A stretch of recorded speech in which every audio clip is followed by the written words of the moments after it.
Pontypool was a county constituency in the town of Pontypool in Monmouthshire. It returned one member of Parliament to the House of Commons of the Parliament of the United Kingdom, elected by the first-past-the-post voting system.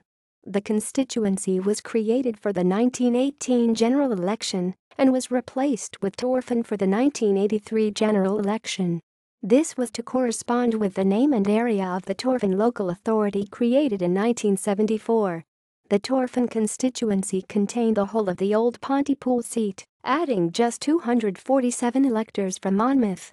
Boundaries: 1918 to 1949, the urban districts of Aberystwyth, Blaenavon, Llangfrechfaber, Llantarnam, Pantig, and Pontypool.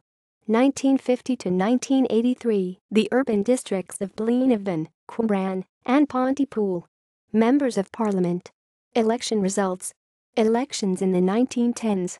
Elections in the 1920s. Elections in the 1930s. Elections in the 1940s.